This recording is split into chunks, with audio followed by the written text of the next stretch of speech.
Hello everyone, আসসালামু আলাইকুম।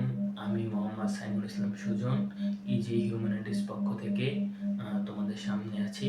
আজকে আমাদের ধারাবাহিকভাবে লেকচারগুলোর প্রথম লেকচার ইতিহাস প্রথম পত্রের প্রথম অধ্যায়। যেহেতু ইতিহাসগুলো একটা আরেকটার সাথে কানেক্টেড, তো একেবারে প্রথম থেকে আমরা পড়াশোনা শুরু করব। তো যেহেতু ইতিহাস প্রথম অধ্যায়, প্রথম পত্রের প্রথম অধ্যায় হলো গিয়ে ভারতবর্ষে ইউরোপীয়দের আগমন। এই অধ্যায়টায় আসলে মূলত ভারতবর্ষে যত ইউরোপীয় দেশগুলো আছে, অর্থাৎ পর্তুগিজ, তারপর ওলান্দাস মানে নেদারল্যান্ড, তারপর ডেনমার্কের যারা আছে অর্থাৎ ড্যানিশ বা দিনেমার, ফরাসি অর্থাৎ ফ্রান্স, ইংরেজ, এই যে জাতিগুলো আসছে, তারা এসে কি করছে, কারা প্রথমে আসছে এবং কারা সর্বশেষ চলে গিয়েছে, তারপর কারা সর্বশেষ টিকে ছিল এই জাতিগুলোর মাঝখানে থেকে, তারপর কারা এই ভারতীয় উপমহাদেশকে শাসন করেছে, এই জিনিসগুলো সম্পর্কে এই অধ্যায়ে বিস্তারিতভাবে আলোচনা করা হয়েছে। যেহেতু এই অধ্যায়টা খুবই বড় একটা অধ্যায় এবং একদিনে এই অধ্যায়টা পুরোপুরিভাবে শেষ করা সম্ভব না, সেহেতু আমরা এই অধ্যায়টাকে বিভিন্নভাবে একে একে ভাগ করেছি বিভিন্ন পার্টে। তো যেহেতু আজকে প্রথম পার্ট, তো প্রথম পার্টে আমরা খুব অল্প অল্পভাবে শিখবো এবং অল্প অল্পভাবে আগানোর চেষ্টা করবো। আজকে যেহেতু প্রথমে আজকে আমরা শিখবো কেন ইউরোপীয়রা ভারতবর্ষে এসেছিল। তো এই অধ্যায়টা যদি আমরা পড়া শুরু করি, তাহলে ফার্স্টে আমাদের মাঝে একটা কৌতূহল আসবে যে এতগুলো দেশ থাকা সত্ত্বেও পৃথিবীতে ইউরোপীয়রা কেন ভারতবর্ষে এসেছিল। এইরকম একটা প্রশ্ন আমাদের মনে জাগতেই পারে যে ভারতের ইউরোপের পৃথিবীতে তো অনেক দেশ রয়েছে, প্রায় 200টির মতো রাষ্ট্র রয়েছে। তৎকালীন সময় 200টি না থাকলেও বেশ কিছু রাষ্ট্র ছিল বা বেশ কিছু দেশ ছিল। এই দেশগুলো বাদ রেখে বা এই দেশগুলোতে না গিয়ে ইউরোপীয় যে দেশগুলো আছে এরা ভারতবর্ষে কেন আসছে, এরকম একটা কোশ্চেন আমাদের মনে জাগতেই পারে। তো এই কোশ্চেনের উত্তরটা ফার্স্টে আমরা জানবো যে কিসের জন্য তারা এসেছিল। তারপরে আমরা জানবো যে ভারতবর্ষে আগত ইউরোপীয় কোম্পানি সমূহ, অর্থাৎ এই যে ভারতবর্ষে যে ইউরোপীয়রা আসছিল, কোন কোন দেশগুলো আসছিল বা কোন কোন কোম্পানিগুলো বাণিজ্য করতে আসছিল, এই বিষয়টা সম্পর্কে জানবো। এবং তারপরে জানবো পর্তুগিজের আগমন, অর্থাৎ এই যে যে জাতিগুলো আসছিল বা যে জাতিগুলো একে একে আসতেছিল ভারতীয় উপমহাদেশে, এগুলোর ভিতর সর্বপ্রথম আসছিল পর্তুগিজরা। তো এই পর্তুগিজ সম্পর্কে আমরা একটু ধারণা নেব, পর্তুগিজরা কিভাবে আগমন করছে এবং পর্তুগিজরা কিভাবে পতন ঘটছে, আর সর্বশেষ পর্তুগিজরা কি অবদান রাখছে ভারতীয় উপমহাদেশে এসে, এই বিষয় সম্পর্কগুলো আমরা আজকে ধারাবাহিকভাবে জানবো। তো এখন আমরা জানবো যে কিসের জন্য আসলে ভারত মানে ইউরোপে যে বণিকরা ছিল, তারা কিসের জন্য আসলে ভারতীয় উপমহাদেশে এসেছিল বাণিজ্য করার জন্য। অন্য অন্য বাকি সব দেশ থাকতো, তারা কিসের জন্য ভারতবর্ষে এসেছিল। তো প্রথম কারণ হলো যে আমরা দেখতে পারি যে সম্পদের প্রাচুর্য। তার মানে কি, আমাদের যে ভারতীয় উপমহাদেশ অর্থাৎ বর্তমান পাকিস্তান, বাংলাদেশ, তারপর ভারত, এই তিনটা দেশ মিলে পূর্বে ভারতীয় উপমহাদেশ ছিল। তো এই যে ভারতীয় উপমহাদেশ ছিল, এটা ছিল সম্পদ ও প্রাচুর্য ভরপুর, মানে এক কথায় বলা যায় সম্পদের লীলাভূমি।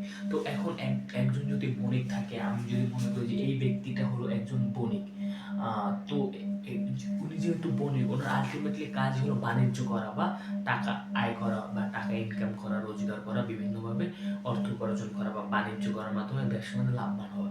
তো এখন উনি একজন বণিক হিসেবে তো উনি এই দেশই ওই দেশগুলোতেই যাবে যে এই দেশগুলোতে সম্পদের প্রাচুর্য বা সম্পদ অনেক রয়েছে, সম্পদের লীলাভূমি রয়েছে। আলটিমেটলি এমন একটা দেশ উনি চুজ করবে না বা চয়েস করবে না যেই দেশটায় কোনো সম্পদ নেই। যদি এই দেশটায় যদি জানে সে এই দেশে কোনো সম্পদ নেই, তাহলে তো সে এই দেশে যায় আলটিমেটলি তার ব্যবসার কোনো লাভ হইতেছে না। তো ভারতীয় উপমহাদেশে ইউরোপীয় বণিকদের আসার অন্যতম একটি কারণ হলো গিয়ে সম্পদের প্রাচুর্য। তারপর দ্বিতীয় কারণ হলো গিয়ে ভারতীয় উপমহাদেশ ছিল নদীমাতৃকে ভরপুর, অর্থাৎ ভারতীয় উপমহাদেশ বলতে বাংলাদেশ, তারপর ভারত, পাকিস্তান, এগুলো ছিল যে প্লাবন সমভূমি বা প্লাবন টাইপের একটা জিনিস ছিল। এখানে বিভিন্ন রকমের নদী ছিল, অনেক অনেক নদী ছিল। তো নদী থাকলে কি হয়, প্রাচীনকালে এইরকম উন্নত যোগাযোগ ব্যবস্থা ছিল না, এমনকি মানে সব যোগাযোগ ব্যবস্থা হতে শুরু করে যা কিছু পরিচালনা করা হতো, সব কিছু করা হতো গিয়ে তোমাদের নদী কেন্দ্রিক, অর্থাৎ নদীর মাধ্যমে এই কার্যক্রমগুলো চলাফেরা করতো। যেমন বর্তমান সময় আমরা যদি দেখি যে একজন কৃষক অথবা একজন ব্যবসায়ী, সে যদি এক জায়গা দিয়ে অন্য জায়গায় গাড়ি মানে পণ্য আদান প্রদান করতে চায়, তাহলে সে একটা রাস্তা ব্যবহার করে। কিন্তু ওই মানে পুরাতন ওই সময় অর্থাৎ আজ থেকে 400-500 বছর আগে এইরকম রাস্তার কোনো সুযোগ সুবিধা ছিল না। অর্থাৎ বণিকরা বাণিজ্য করতো তোমার নদী কেন্দ্রিক বাণিজ্য করতো। এখন যেহেতু ভারতীয় উপমহাদেশে অনেক নদী আছে, তার মানে আবার সম্পদের অনেক প্রাচুর্য, তার মানে বণিকরা খুব সহজেই বাণিজ্য করতে পারতো। তো এর জন্য তোমার বলা যায় যে ভারতীয় উপমহাদেশে ইউরোপীয় বণিকরা এসেছিল। তারপর ছিল কি যে সহজ জীবনযাপন, অর্থাৎ এই যে ভারতীয় উপমহাদেশে যে লোক ছিল তারা খুব সহজ সরলভাবে জীবনযাপন করতো। এই যে তাদের যে সম্পদগুলো সেগুলো তারা সদ্য ব্যবহার করতো, এই সম্পদের মাধ্যমে অর্থ উপার্জন করে নিজেদের মতো করে সুন্দরভাবে সহজ জীবনযাপন করতো। তাদের ভিতরে কোনো ঝামেলা টাইপের কিছু ছিল না। তারপর কি ছিল, এই যে তুলা, লবঙ্গ, তারপর দারুচিনি, লঙ্কা, এই জিনিসগুলা। এখন একজন বণিক মূলত তৎকালীন সময় ইউরোপীয় অনেক আগাইয়ে গেছিল। তো এগিয়ে যাওয়ার কারণ হলো কি যে এই যে তুলা, লবঙ্গ, দারুচিনি, লঙ্কা এগুলো তাদের নিত্য প্রয়োজনীয় জিনিসপত্র ছিল। এগুলো তাদের জন্য খুবই একটা মানে গুরুত্বপূর্ণ একটা জিনিস হয়ে দাঁড়াইছিল। আর এই যে জিনিসগুলো আছে এগুলো ভারতীয় উপমহাদেশের বিভিন্ন দ্বীপ যেগুলো রয়েছে এই দ্বীপগুলোতে এই জিনিসগুলো খুবই প্রসিদ্ধ ছিল। এগুলো বিশেষ করে ইউরোপের যে বণিক ছিল তাদের ব্যবসার কেন্দ্রই ছিল এই জিনিসগুলো। যেহেতু এই জিনিসগুলো সবচেয়ে বেশি ছিল তাই তারা ভারতীয় উপমহাদেশে এসেছে। এছাড়াও এই যে কখনো দুর্ভিক্ষ ঘটে, অর্থাৎ ভারতীয় উপমহাদেশ সম্পদে এতই প্রাচুর্য ছিল, এতই সম্পদ ছিল যে ভারতীয় উপমহাদেশে যত মানুষ আছে তারা সহজ সরলভাবে জীবনযাপন করত এবং কখনো তাদের মধ্যে বা তাদের এই যে সমাজে বা তাদের এই দেশে বা এই যে উপমহাদেশে কখনো দুর্ভিক্ষর দেখা দেয়নি। তো এই কারণগুলোর মাধ্যমে বলা যায় যে বা এই কারণগুলোর জন্যই ভারতীয় উপমহাদেশে ইউরোপীয় বণিকেরা একে একে আসছিল বাণিজ্য করার উদ্দেশ্যে। এছাড়াও বিভিন্ন গ্রন্থে আমরা বিভিন্ন কারণ দেখতে পাই। এই কারণগুলোর কারণেও ভারতীয় উপমহাদেশে বিভিন্ন ইউরোপীয় বণিকরা এসেছিল। তো বিভিন্ন গ্রন্থ বলতে ফার্স্টে আমরা যদি দেখি যে ইন্ডিকা গ্রন্থ, এই ইন্ডিকা গ্রন্থটি কার লেখা? চন্দ্রগুপ্তের সভাকবি অথবা চন্দ্রগুপ্তের সময়ে যে এসেছিল মেগাস্থেনিস, গ্রিক যে লোক মেগাস্থেনিস, এই মেগাস্থেনিস লিখিত বই হলো ইন্ডিকা। এই ইন্ডিকা গ্রন্থে মেগাস্থেনিস এর একটা লাইন বা একটা উক্তি আছে যে ভারতীয় উপমহাদেশ ছিল বনজ, প্রাণী এবং খনিজ সম্পদে প্রাচুর্য। তো এর মাধ্যমে বলা যায় যে এটার জন্য ভারতীয় উপমহাদেশে ইউরোপীয় এসেছিল। তারপর কি হলো, 1 টাকায় 8 মণ চাল, অর্থাৎ ভারতীয় উপমহাদেশ এত পরিমাণ সম্পদ ছিল যে 1 টাকায় তৎকালীন সময় 8 মণ চাল পাওয়া যেত। তো এটার মাধ্যমে বোঝা যায় যে ভারতীয় উপমহাদেশ ছিল প্রাচুর্য, সম্পদের দিক থেকে অনেক প্রাচুর্য ছিল। তো এই কারণেও ভারতীয় উপমহাদেশে ইউরোপীয় বণিকরা এসেছিল। তারপর কি জান্নাতাবাদটা এই যে বাংলাটা ছিল, বর্তমান যে বাংলা, এই বাংলার নাম জান্নাতাবাদ ছিল। বাবরের যে পুত্র আছে হুমায়ুন, এই হুমায়ুন বাংলার নাম দিয়েছিল জান্নাতাবাদ।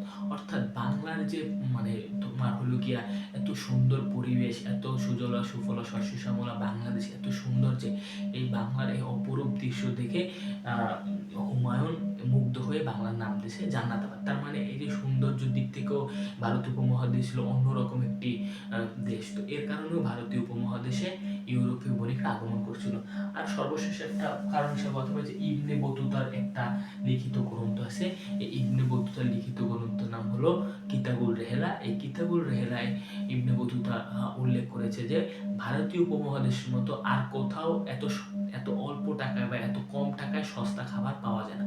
তার মানে এই যে জিনিসগুলো আছে, সম্পদের প্রাচুর্য, তারপর নদীমাতৃক সহজ সরল জীবনযাপন, লঙ্কা, তারপর কখনো দুর্ভিক্ষ ঘটেনি, তারপরে এই যে দার্শনিক বা বিভিন্ন যে পর্যটক আছে, পর্যটকদের যে উক্তি বা বই, এগুলো সব মিলিয়ে বলা যায় যে এই যে কারণগুলো আছে এই কারণগুলোর জন্যই ইউরোপীয় যে বণিকরা আছে তারা ভারতীয় উপমহাদেশকে বাণিজ্য করার জন্য বেছে নিয়েছে। আমরা জানবো যে ভারতবর্ষে আগত ইউরোপীয় কোম্পানি সমূহ, অর্থাৎ ইউরোপের কোন কোন কোম্পানি বা কোন কোন দেশগুলো ভারতীয় উপমহাদেশে বাণিজ্যের উদ্দেশ্যে এসেছিল। তো সর্বপ্রথম আসছিল, এই ক্রোনোলজি ফলো করে সর্বপ্রথম আসছিল পর্তুগিজরা। পর্তুগিজ বলতে বর্তমান যে পর্তুগাল আসছিল তারা মূলত সর্বপ্রথম ভারতীয় উপমহাদেশে এসেছিল, সর্বপ্রথম এসেছিল। এবং এই পর্তুগিজদের পদাঙ্কন অনুসরণ করেই ওলান্দাস মানে বর্তমান নেদারল্যান্ড, তারপর দিনেবার মানে বর্তমান যে ডেনমার্ক, তাদেরকে দিনেমার বা ড্যানিশ বলা হতো। তারপর ইংরেজরা বর্তমান ইউকে অর্থাৎ যুক্তরাজ্য অর্থাৎ গ্রেট ব্রিটেনের যে মানে জাতিগুলো আছে তারা আসছিল। এবং সর্বশেষ আসছিল ফ্রান্স অর্থাৎ ফরাসিরা, এরা আসছিল যে সর্বশেষে। তো আমাদের এখানে মাঝে মধ্যেই সর্বশেষ তো আমাদের বেশিরভাগ ক্ষেত্রে এমসিকিউর ক্ষেত্রে দেখা যায় যে ভারতীয় উপমহাদেশে কোন বণিকরা সর্বপ্রথম বাণিজ্য করতে আসে, এই কোশ্চেনটা এমসিকিউতে অথবা 1 মার্কের যে কোশ্চেনগুলো আছে এই কোশ্চেনগুলোর জন্য এই প্রশ্নটা এবং এই প্রশ্নটা খুবই গুরুত্বপূর্ণ। তো এখন থেকে যেই জিনিসটা সবচেয়ে বেশি গুরুত্বপূর্ণ 1 মার্কের জন্য বা 2 মার্কের জন্য, এমসিকিউ অথবা গ এবং ঘ এর জন্য এই সবগুলো বিষয় আমি তোমাদেরকে জানিয়ে দেবো। যেহেতু এই দুটো কোশ্চেন ইম্পর্টেন্ট, তো এই দুটো আমি 1 মার্কের জন্য এই দুটোকে আমি স্টার মার্ক দিয়ে রাখতে পারি। এবং এরা মানে পর্তুগিজ, ফরাসি আর ইংরেজ, এই তিনজন, বিশেষ করে এই তিনটা জাতি আমাদের জন্য সৃজনশীলের জন্য খুব গুরুত্বপূর্ণ। কারণ কি, পর্তুগিজরা যেহেতু প্রথমে আসছে এর জন্য এই পর্তুগিজরা একটু গুরুত্বপূর্ণ, কারণ তাদের পদাঙ্ক অনুসরণ করে অন্যান্য জাতিগুলো আসছিল। তো পর্তুগিজদের বিষয়টা খুবই গুরুত্বপূর্ণ এবং পর্তুগিজদের নিয়ে বেশিরভাগ সময় আমরা দেখতে পাই যে সৃজনশীল প্রশ্নগুলো বিভিন্ন বোর্ডে আসে।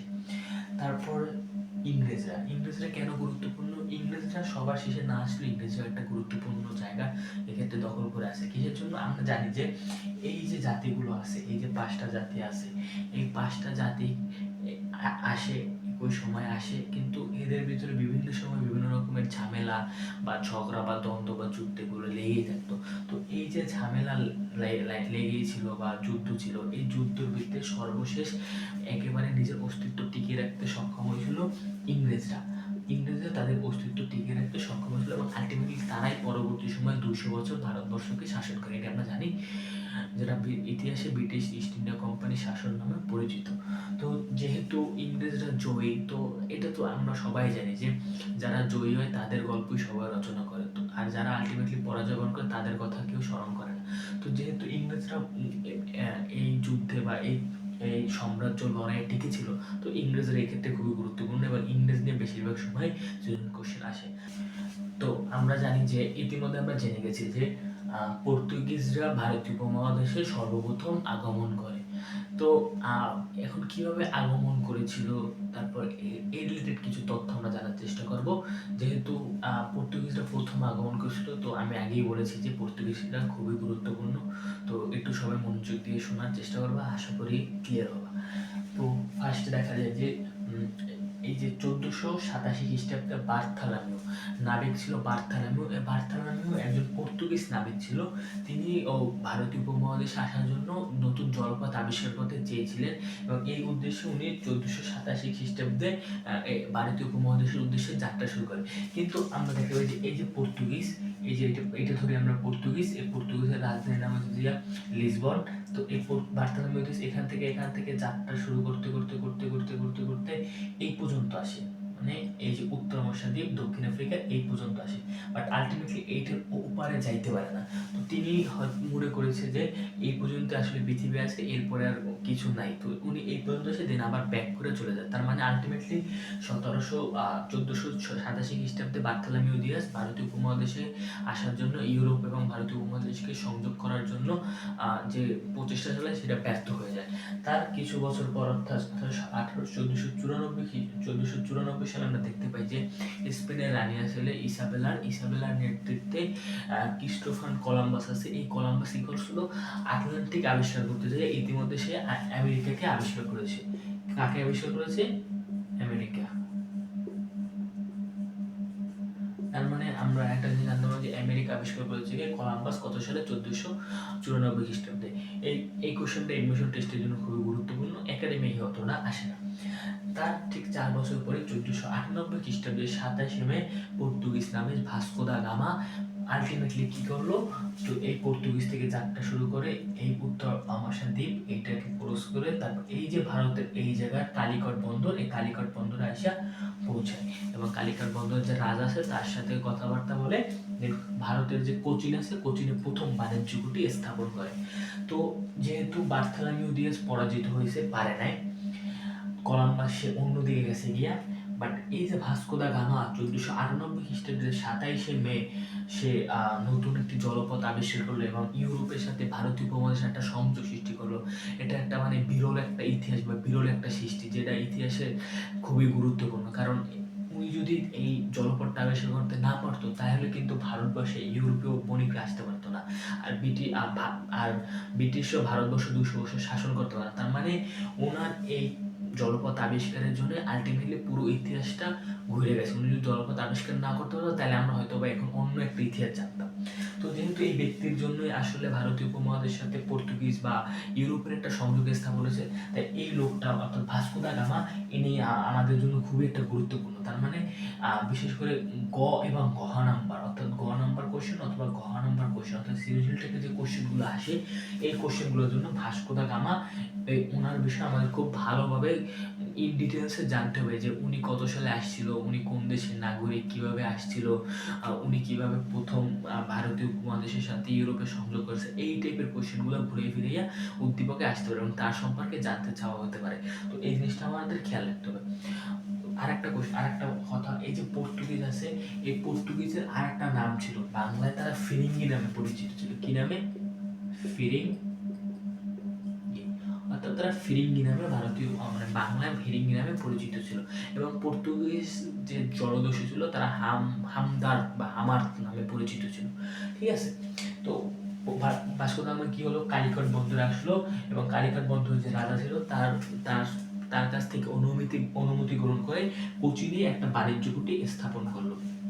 তৎকালীন সময় কি হলো, এই যে আলমিডা, ফ্রান্সিস ডি আলমিডা, এই আলমিডা ছিল পর্তুগিজ ভারতীয় উপমহাদেশে পর্তুগিজের প্রথম গভর্নর। তার মানে কি ছিল? প্রথম গভর্নর প্রথম গভর্নর ছিল। কে ছিল? এই যে আলমিডা। এই আলমিডা ছিল ভারতীয় উপমহাদেশে পর্তুগিজদের প্রথম গভর্নর। তো উনি প্রথম গভর্নর, এটা আসলেও আসতে পারে এমসিকিউতে, কিন্তু উনি অতটা বেশি গুরুত্বপূর্ণ ভূমিকা পালন করেন। আলটিমেটলি গুরুত্বপূর্ণ ভূমিকা পালন করেছে এই যে আলবুকার, অর্থাৎ তিনি হচ্ছে দ্বিতীয় গভর্নর। এই দ্বিতীয় গভর্নর আলবুকার, উনি আলটিমেটলি একটা বড় ভূমিকা রাখছিল ভারতীয় উপমহাদেশে পর্তুগিজদের আধিপত্য ধরে রাখতে বা আধিপত্য বিস্তার করতে। এই আলবুকার একটা গুরুত্বপূর্ণ ভূমিকা রাখছিল। তো এখানে আলবুকার আসে তৎকালীন সময় যখন পর্তুগিজ আসছিল তখন শুধু ভারতীয় উপমহাদেশে আরবরা ছিল এবং পর্তুগিজরা ছিল। তো কি করলো, পর্তুগিজরা আলটিমেটলি আইসা আরবদেরকে বিতাড়িত করে একচেটিয়াভাবে বাণিজ্য করা শুরু করে। আমরা তোমরা এই দিক দিয়ে খেয়াল রেখো, ভুলে যেও না। তোমরা বলতে পারো যে ভাই আর যে জিনিসগুলো মানে আর যে জাতিগুলো আছে তারা কোথায়? আসলে তারা এখন পর্যন্ত আসেই নেই। আমরা এখন পর্তুগিজ সম্পর্কে কথা বলতেছি, পর্তুগিজ সম্পর্কে আলোচনা করতে আমরা আর বাকি দেশগুলো সম্পর্কে, তার মানে এখন অন্য কোনো জাতি নেই, এখন শুধু ভারতীয় উপমহাদেশে পর্তুগিজরা আছে। তো পর্তুগিজের এই যে আলবুকার, ইনি চাইছিল যে ভারতীয় উপমহাদেশে যেন পর্তুগিজের একটা আধিপত্য এর যেন বিস্তার থাকে বা পর্তুগিজরা সঠিকভাবে একটা সাম্রাজ্য গড়ে তুলতে পারে। এই জন্য কি করছে উনি, ভারতীয় যে রমণী আছে, অর্থাৎ সুন্দর সুন্দর যে রমণী আছে তাদেরকে বিবাহ করার আদেশ দেয়, অর্থাৎ তাদেরকে বিবাহ করতে বলে পর্তুগিজ, অর্থাৎ যারা পর্তুগিজ ছিল, যারা বাণিজ্য করতে যাচ্ছ তাদেরকে বলা হতো যে তোমরা গিয়ে ভারতীয় যে রমণী আছে তাদেরকে বিবাহ করো। অর্থাৎ তাদেরকে যদি তারা বিবাহ করে তার মানে আলটিমেটলি তাদের ঘরে একটা সন্তান জন্মগ্রহণ করবে, তারা পর্তুগিজের পরিচয় বড় হবে, তখন পর্তুগিজের লোক বল বা জনসংখ্যা এটা একটা বাড়বে। তারা এটা চাইছিল, এটার মাধ্যমে আলবুকার চাইছিল যাতে পর্তুগিজের একটা তোমার হলো গিয়া সাম্রাজ্যটা মানে একটু শক্তি হয়, মানে শক্তিশালী বা কঠোর বা মজবুত হয়। তারপর কি করলো, বিভিন্ন কুঠি নির্মাণ করলো। অর্থাৎ এই যে প্রথম যে কোচিনে কুঠি নির্মাণ করলো, এটা যাওয়ার পর কিছুদিন পর তারা আস্তে আস্তে পশ্চিমবঙ্গ, সপ্তগাঁও, তারপর আমাদের যে আরাকান অঞ্চলগুলো আছে, চট্টগ্রাম, কলকাতা, তারপর পাটনা, এইসব জায়গায় কি করলো, এই পর্তুগিজরা কি করলো, আস্তে আস্তে তারা বিভিন্ন রকমের বিভিন্ন জায়গায় বিভিন্ন কুটি স্থাপন করে তার বাণিজ্যিক যে কেন্দ্রটা আছে এটা শক্তভাবে স্থাপন করছে। এছাড়াও এই যে আলবুকার ছিল কি করলো, হরমুজ প্রণালী আর মালাক্কা প্রণালী, এই দুটো প্রণালীও সে দখল করে নেয়। এই কাজগুলো করে, এই কাজগুলোর মাধ্যমে পর্তুগিজরা তাদের আধিপত্য বিস্তার রাখার চেষ্টা করে। তো এখন আমরা দেখবো যে ভারতীয় উপমহাদেশে পর্তুগিজদের পরাজয় বা পতনের কি কারণগুলো ছিল। আলটিমেটলি এই কারণগুলো বাদেও আরও কিছু কারণ ছিল যে কারণের জন্য পর্তুগিজদের পরাজয় বরণ করতে হচ্ছিল বা পতন ঘটেছিল। তো প্রথম কারণ হলো অত্যাচার বা দুর্নীতি। আসলে পর্তুগিজ বলো বা আর যে ইউরোপীয় যে বণিক বা ইউরোপের জাতিগুলোর কথা বলো, তারা সবাই আলটিমেটলি বাণিজ্য করার উদ্দেশ্যে আসলো। আলটিমেটলি তারা এই দেশের মানুষের উপর নির্মমভাবে অত্যাচার দুর্নীতি করতো, টাকা পয়সা লুটপাট করে নিয়ে যেত, তারপর মানুষের উপর অত্যাচার করতো, নির্যাতন করতো। এখন একটা জাতি যদি অন্য একটা জাতির উপর যদি ক্রমান্বয়ে পর্যায়ক্রমে অত্যাচার, তারপর একটা জাতির অর্থনৈতিক ক্ষেত্রে দুর্নীতি করে, তাহলে ওই জাতি তো আর ওই দেশে যে আলটিমেটলি টিকে থাকতে পারবে না। তো যেহেতু ইউরোপের যে পর্তুগিজরা অত্যাচার ও দুর্নীতি করতো, দুর্নীতিতে মেতে উঠেছিল কিছু সময় পর, তাই এটা তাদের পতনের অন্যতম একটা কারণ।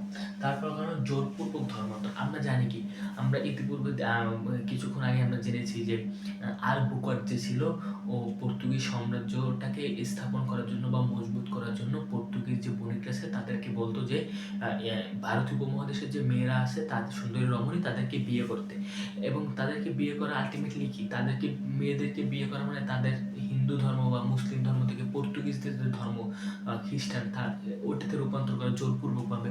তো যেহেতু এটা একটা ধর্মীয় অনুভূতিতে আঘাত লাগা, তো এর কারণেও তৎকালীন সময় যে ভারতীয় উপমহাদেশে যে জনগণ ছিল বা সাধারণ যে মানুষ ছিল তাদের মধ্যে পর্তুগিজদের নিয়ে একটা ক্ষোভ জন্মায়।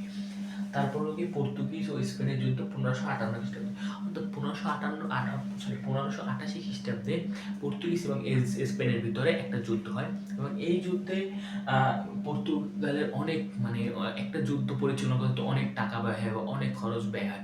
তো একদিকে একটা দেশে বাণিজ্য করতেছে, ওই জায়গায় টাকা ইনভেস্ট করা লাগতেছে, অন্যদিকে আবার অন্য একটা দেশের সাথে যুদ্ধ পরিচালনা করা, যার ফলে দেখা যায় যে পর্তুগালের যে অর্থনৈতিক অবস্থা এটা আস্তে আস্তে ক্রমান্বয়ে দুর্বল হয়ে যেতে থাকে। এইটা পর্তুগিজের ভারতীয় উপমহাদেশের পতনের অন্যতম একটি কারণ। তারপর হলো কি অর্থ সংকট। তো স্পেনে যেহেতু যুদ্ধ হয়েছে, তো আবার বিভিন্নভাবে তোমার হলো গিয়া স্থানীয় রাজনৈতিক হস্তক্ষেপ, অন্যান্য শক্তির অভাব, এর কারণে দেখা যায় কি যে আলটিমেটলি পর্তুগিজদের অনেক দিন হইতে আমরা জানি কি যে পর্তুগিজ সবার প্রথমে আসে ভারতীয় উপমহাদেশে শাসন করতে, কিন্তু সবার প্রথমে আসে এবং অন্যান্য শক্তিগুলো ঊর্ধ্বপদে ছিল। তো পর্তুগিজদের অর্থ আস্তে আস্তে কি হতে থাকে, ফুরিয়ে যেতে থাকে, যার ফলে কি হয় আলটিমেটলি তারা এই সাম্রাজ্য বিস্তারের যে যুদ্ধ, এই যুদ্ধে বা এই লড়াই তারা টিকে থাকতে পারে না। তারপর হলো কি দক্ষ শাসকের অভাব। আমরা জানি কি যে পর্তুগিজদের ভারতীয় উপমহাদেশে যে দ্বিতীয় গভর্নর ছিল আলবুকার, এই আলবুকার ছিল যে সর্বশ্রেষ্ঠ একজন শাসক, কিন্তু এই আলবুকারকে পর আর কোনো শাসক আসেনি যে পর্তুগিজের সাম্রাজ্যটাকে শক্ত করে মজবুত করে ধরে রাখবে। যেহেতু আর কোনো শাসক আসেনি, দক্ষ শাসক আসেনি, তার কারণে পর্তুগিজদের পতন হয়, এটা একটা অন্যতম কারণ।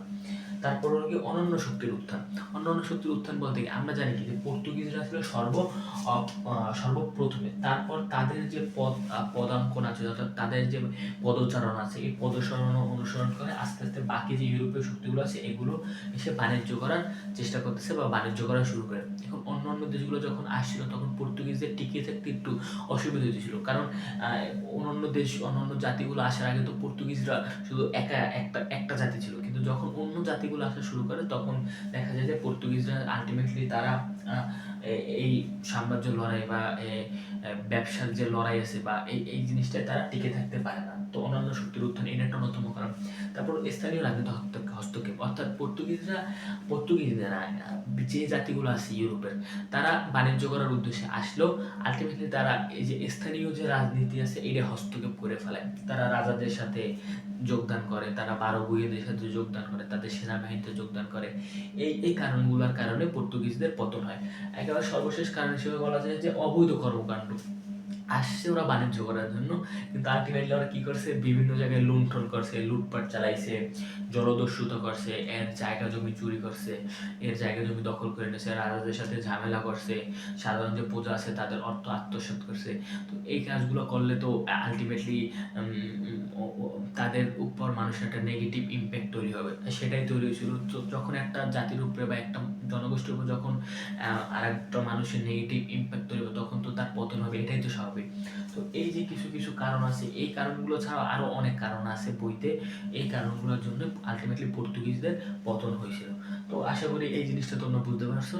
তো আজকের একেবারে শেষ টপিক হলো গিয়া পর্তুগিজ। এখন আমরা জানবো পর্তুগিজের অবদান। তো পর্তুগিজরা কি অল্প সময়ে থাকলেও বা প্রথম দিকে এসেও পর্তুগিজরা ভারতীয় উপমহাদেশে একটা গুরুত্বপূর্ণ অবদান রেখে গেছে। প্রথম অবদান হলো কৃষি ও খাদ্যদ্রব্যের চাষ প্রবর্তন। পর্তুগিজরা আসলে বাণিজ্য করতে, যেহেতু ভারতীয় উপমহাদেশের মাটি উর্বর এবং কৃষি প্রধান দেশ, তো পর্তুগিজরা কি করে বিভিন্ন দেশ থেকে বিভিন্ন রকমের ফসল আইনা দেন ওইটার চাষ বাংলাদেশে মানে ভারতীয় উপমহাদেশে প্রবর্তন করে। যেমন আলু, টমেটো, কাজু বাদাম সহ আরো বিভিন্ন রকমের গাজর, পেয়ারা, এইসব চাষগুলো প্রথম ভারতীয় উপমহাদেশে পর্তুগিজরা শুরু করে। তারা কি করে অন্য অন্য দেশ থেকে এই সব উন্নত জাতের ফসলগুলো আইনে দেন বাংলাদেশে ভারতীয় উপমহাদেশে চাষ করা শুরু করে এবং চাষের প্রবর্তন করে। তারপর হলো গিয়ে স্থাপত্য শিল্প। আমরা জানি ইউরোপের যে দেশগুলো আছে তারা স্থাপত্য বা শিল্পর ক্ষেত্রে আসলে অনেক আগানো প্রথম দিক থেকেই। তো ইউরোপের যে বণিক অর্থাৎ তথা পর্তুগিজরা শুধু ইংরেজরা বা তারা দেখতে পাবে যে ভারতীয় উপমহাদেশে বিশেষ করে কলকাতা সহ আরো যে ভারতের বিভিন্ন যে রাষ্ট্রগুলো বা প্রদেশগুলো আছে, এই প্রদেশগুলো তারা বিভিন্ন রকমের স্থাপত্য বা শিল্পর ক্ষেত্রে অনন্য ভূমিকা পালন করে গিয়েছে। তারপর হলো কি বাণিজ্য পথ আবিষ্কার। আমরা জানি কি যে পর্তুগিজরাই তো সর্বপ্রথম ভারতীয় উপমহাদেশে আসে এবং যেহেতু পর্তুগিজরা ছিল নৌশক্তিতে পারদর্শী অথবা নৌবিদ্যায় পারদর্শী, তো তারা ভারতীয় উপমহাদেশে তৎকালীন সময় বিভিন্ন তোমার হলো গিয়ে নৌপথ আবিষ্কার করে বা নৌপথে বিভিন্ন জায়গায় যাওয়া যায় কিভাবে, এই পথগুলো তারা আবিষ্কার করে এবং এই পথগুলো আবিষ্কারের মাধ্যমে তারা আলটিমেটলি বাণিজ্য পথগুলোর আবিষ্কার করে ফেলায় এবং তাদের এই বাণিজ্য পথ আবিষ্কার করার ফলে পরবর্তী যে জাতিগুলো আসছিল তাদের বিভিন্নভাবে বাণিজ্য করতে সুবিধা হয়েছিল। তারপর হলো কি বাংলা ব্যাকরণ। বাংলা ব্যাকরণ ক্ষেত্রে আমরা দেখতে পাই যে পর্তুগিজরা একটা ভালো ভূমিকা পালন করেছে। আমরা অনেকেই বিভিন্ন রকমের ভাষা ব্যবহার করে থাকি, যেমন সাবান, আলমারি, বালতি, বারান্দা, এগুলো আমরা মনে করি যেগুলো চেয়ার, এগুলো আমরা মনে করি যেগুলো বাংলা ভাষা, কিন্তু আসলে এগুলো বাংলা ভাষা না, এগুলো হলো গিয়ে পর্তুগিজ ভাষা। তো বাংলা ব্যাকরণের এমন অনেক ভাষা আছে যে ভাষাগুলো পর্তুগিজ ভাষা শব্দ থেকে বা পর্তুগিজ ভাষা থেকে এসেছে। তো এই পর্তুগিজ ভাষাগুলো আমরা ব্যবহার করি যা পর্তুগিজের অন্যতম একটি অবদান। এছাড়া আমরা জানি যে ব্যাকরণের ক্ষেত্রে প্রথম যে ব্যাকরণটা রচনা করেছিল তিনিও একজন পর্তুগিজ লেখক ছিল। এই পর্তুগিজ লেখকই বিভিন্নভাবে ব্যাকরণে বিভিন্ন রকমভাবে বিভিন্ন সংজ্ঞা দিয়েছে বা বাংলা ভাষার ব্যাকরণটাকে ব্যাখ্যা করছে। তো বাংলা ভাষার ব্যাকরণ ক্ষেত্রেও পর্তুগিজ অন্যতম একটা ভূমিকা পালন করেছে। তারপর লোকে নৌশক্তি। আমরা জানি যে ইউরোপের প্রত্যেকটা দেশই নৌশক্তিতে ছিল পারদর্শী। তো এক্ষেত্রে পর্তুগিজরা কোনো ক্ষেত্রে পিছিয়ে নেই, তারাও অন্যান্য শক্তির মতো নৌশক্তিতেও পারদর্শী ছিল। যেহেতু তারা নৌশক্তিতে পারদর্শী ছিল, তৎকালীন সময় ভারতীয় উপমহাদেশে যে লোক ছিল অর্থাৎ সাধারণ যে লোকজন ছিল তাদেরকে তারা নৌবিদ্যায় পারদর্শী করে তোলে। এর ফলশ্রুতিতে কি হয়, তারা পরবর্তী সময় নৌশক্তিতে অন্য যে জাতিগুলো আছে তাদের সাথে ভারতীয় উপমহাদেশের সাধারণ জাতিরা তারা টিকে থাকতে সক্ষম হয়। এটাও পর্তুগিজের অন্যতম একটি অবদান। তারপর সর্বশেষ অবদান হলো গিয়ে খ্রিস্ট ধর্ম প্রচার। ভারত যেহেতু পর্তুগিজ ছিল খ্রিস্ট ধর্মের, তারা বিভিন্নভাবে বিভিন্ন জায়গায় ক্যাথলিক চার্চ এগুলো নির্মাণ করে এবং ভারতীয় উপমহাদেশে এসে খ্রিস্ট ধর্মটাকে প্রচার করে। আমরা জানি যে পতনের কারণও ছিল পর্তুগিজদের পতনের কারণও ছিল খ্রিস্ট ধর্ম প্রচার, আবার অবদানের ক্ষেত্রে পর্তুগিজদের খ্রিস্ট ধর্ম প্রচার, এটা একটা কেমন হয়ে গেল না।